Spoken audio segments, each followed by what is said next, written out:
Today we're actually going to tackle the fuel pump again. So I was kind of like, I don't know. So I have the 255 wired in, as you guys saw, and I think probably 3 videos ago. But what I found out is that the ECU and the fuel pump are ran on the same circuit. So they all share the same load. This car is a non-turbo engine, so it didn't have the fuel pump resistor. And from what I'm seeing, it doesn't have a fuel pump control unit. So it literally, the 12 volt while cranking and engine running is sent from the ECU to the fuel pump pretty much. So the ECU and fuel pump are on the same load. So you don't really want too much amperage on that circuit. So first thing I wanted to do was I took out this back panel, and right here, I just back probed the back of the fuel pump power wires. So power and ground right up to there, up to my multimeter. And as you see, key off, we have 0 volts. And I'm gonna crank it, and then start. As you can see, even at idle, we're at 13 volts. So this fuel system, under my impression, never sees 9 volts like the turbo engines do, where they have the 9 volts and then the 12 volts system. So what I'm gonna do is I'm literally just gonna put a relay in line from the front to the back, all the way to the back here, and call it a day. So that's gonna be in today's video, is to wire in a fuel pump for the Mark II. So we don't have to worry about having too much load on the circuit. The only load that would be in junction with the circuit would be the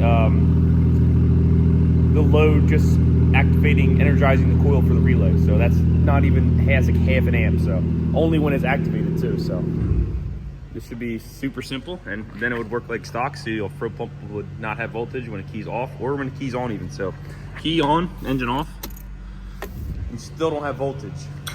You only have voltage with cranking and engine running. So seems super simple. I'm gonna put the relay back here so you won't even see it anywhere. I'll probably mount it, if I can find a stud somewhere, I'll mount it maybe on this guy even, if that doesn't move with the hood. Yeah, I'll probably put it right there. So let's get that to it. The hardest part is just gonna be, it's annoying to run a wire all the way from the front of the battery all the way back, but you gotta do it. Pretty easy, pretty simple. So let's start wiring that up. We're back from the parts store. We got a universal relay.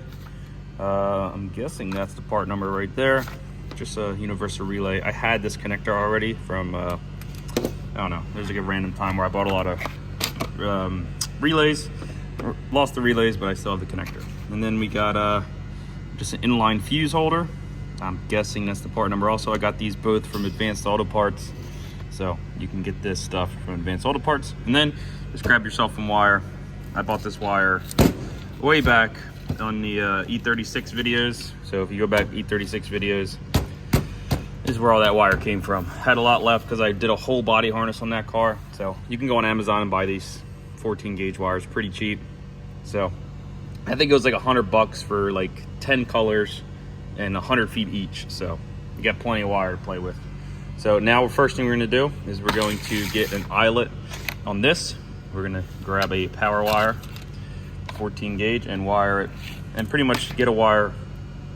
Maybe I'll do that first. Maybe I'm gonna fish the wire from the back of the trunk all the way to the engine bay, because this does have to go to the battery, all the way in the car, from all the way in the back of the car.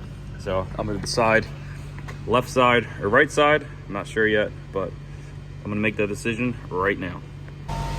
Alrighty.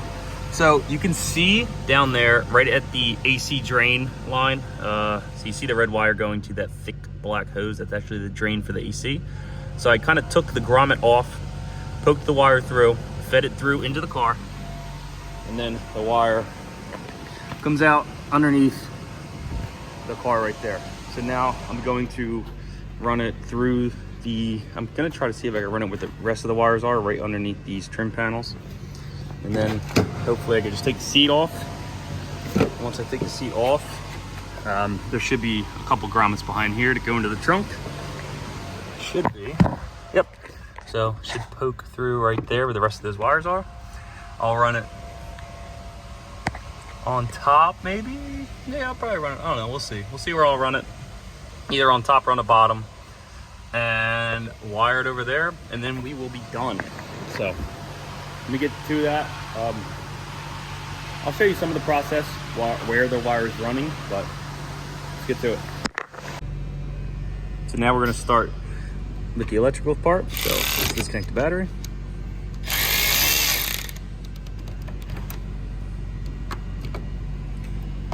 All right, ground wire's off. Let's hopefully it's 12. Yep.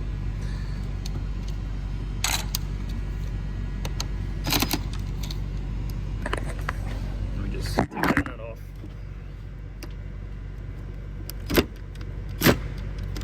God damn, it's tight. Holy shit. That was a tight nut.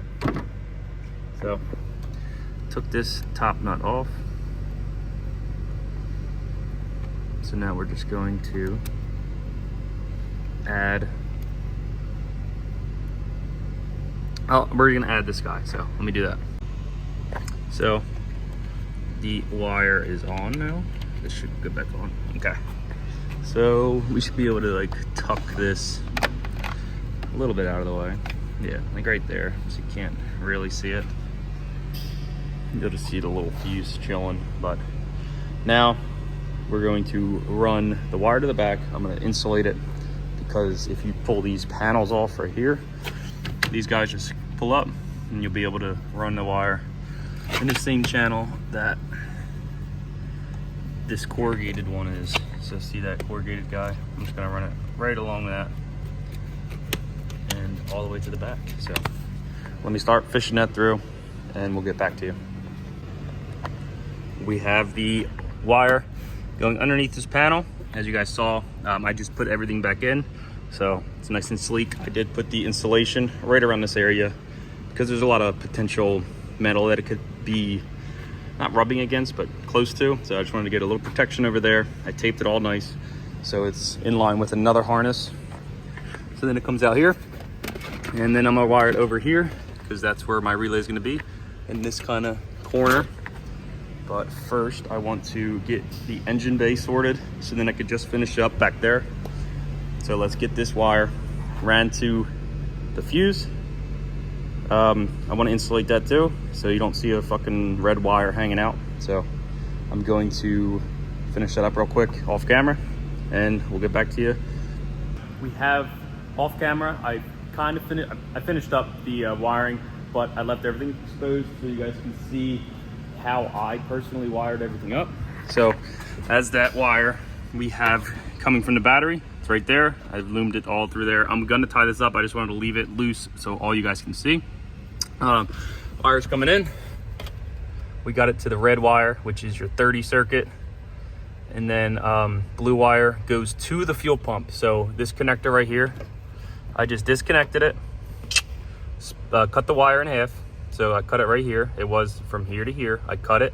Blue wire is your 87 circuit. So power goes from the battery. Once the triggers the relay, which is this white guy, closes the switch and puts power through there. And then the black one's just the ground. If you come over here, there's a nice ground right there. So this goes to the fuel pump. This is your blue wire, your 87 on the relay. Your 30 circuit comes from the battery. So from the battery, and then you got 87, and then the other two. So the white is your trigger, and then the black obviously is your ground. And I'm just gonna double check. I should have at that pin right there, I should have 12 volts. And at this pin, at the white pin, I should also have 12 volts when activated. So this is how I did it. I'm gonna let you guys know how it's faring out for me, but this removes all of the load off of the ECU. So now the only load on the ECU is just activating this relay. A lot less load. It probably went from 10 amps normally, maybe up to 20 on full throttle when the pump was really singing, to now it's literally just half an amp or an amp to activate the relay, and that's it. The rest of the load is on this guy by itself, and this is its only consumer is the fuel pump, so it should be fine. No issues, I'm hoping. So that's an easy way to do it. You have to do it, unfortunately. You should just do it. Don't think about doing it, just do it. If you got a JZX, wire your fuel pump to the battery and make it operate normally, because you're gonna be in for nightmares if you don't. So super easy on a non-turbo car. I'm pretty sure that the non-turbo cars have no actual module for the fuel pump as the Tourer V's do. I'm sorry, Tourer V guys, I don't really know what to do on your scenario. It's something I have to research, but I'm pretty sure in my scenario this is going to work just fine and it should be awesome. So I'm just going to tidy everything up. I'm going to show you guys what I did to tie everything up, and I'll get back to you guys once I did that done. So what I did is power going to there, as you guys saw, and then I just ran some corrugated wire all the way down so you can't tell at all. There's no wire. That's actually my clutch line. It's not the power wire, so you can't even tell that it's rewired other than a little fuse right there. But I'm liking it. It's looking good. I'll show you guys the trunk. So in the trunk, ignore all the clues, but yeah, it's all sealed up. You don't see any wires, and as you guys saw, it functions properly. So I'm going to start it.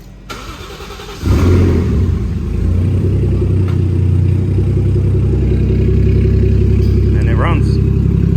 So now it's rewired completely.